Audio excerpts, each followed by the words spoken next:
Nakakabilib ang tiyaga mo. 1, 2, 3. Alright mga ka-tus, ngayon ay magkakaroon tayo ng another challenge. Ito ang Tagalog to English Words Challenge! Babski! Hi! Now, ang sponsor ng ating challenge ay si... Ate Babski at si...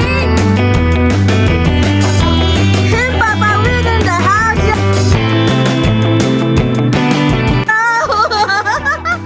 Ang unang challenger ay si... Sama. Alright. So, Tagalog to English to. Bale, lahat ng Tagalog words i-Englishin mo. It's either words or sentence to. At sagot mo yung tanong, bubunot ka sa mga ita. Pag nasagot lang ha, pag nasagot. Okay, game. Pagkahirap na sumagot mo. Okay. Ang first word mo ay pakikilo nga to. Pakikilo nga to. Please make this.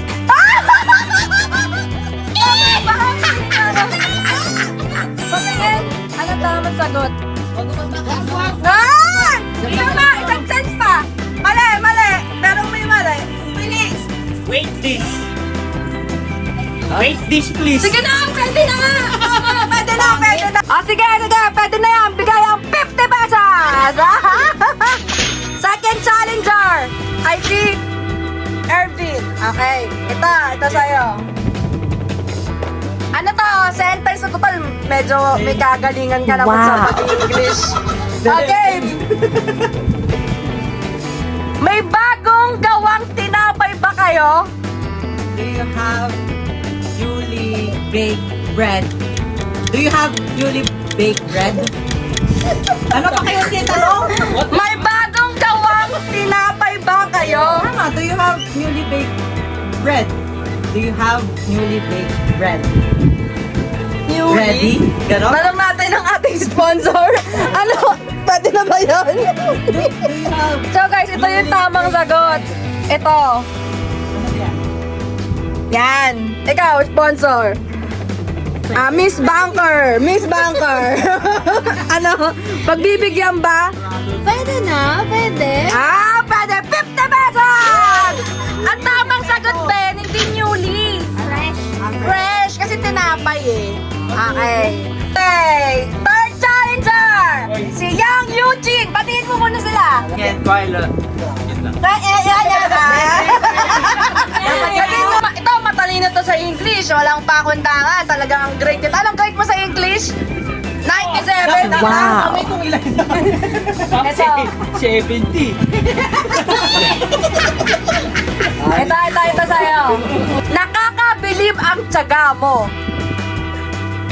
Nakakabilib ang tiyaga mo. 1, 2, 3. Wag na. Wala kami na. Wala naman kayo bilang. Ayan na. Sige. Kagayan ang tiyaga mo. Alam mo to, Bill. Alam mo to. Alam mo tong English nito. Your hard work. Ha? Kasi mo? Nakakabilib ang tiyaga mo. I can believe. Hello. I believe I can fly. Medyo malapit na. I believe I can fly. I can believe I can fly. I believe ang tiyaga mo. Your hard work is impressive. Ay, pwede nakuha niya. Nakuha niya naman yung impressive, pero ang tama ay... Your perseverance is impressive. Wow. Pero pwede naman na kasi parang 50 pesos. other word. 50 pesos! Okay, round 2. Ito, mas mahirap. Natatawa ako, wala pa. Umalis ka sa harapan ko bago magdilim ang paningin ko sa'yo. Please leave me alone.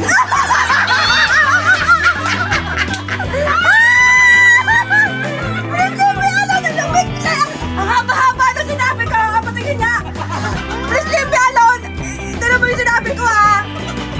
Umalis ka sa harapan ko bago magdilim ang paningin ko sa'yo. Ayun nga, pang 70 lang yung grade eh. Wala! Sige, sino makakasagot ka, Ordin? Ito ka, Ben. Ikaw na.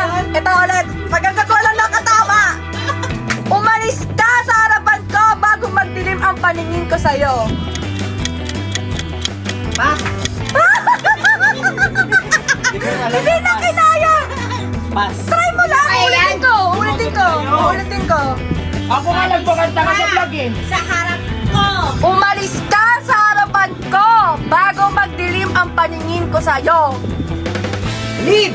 Leave! Leave me alone. Before my eyes gone dark. Dapat yung sinagot mo. Pass. Pass. Ba yan? Ang tamang sagot ay Plus pautang pa pala ito eh. get out of my sight before I lose my temper. Oh, easy. Yung leave me alone ba yun?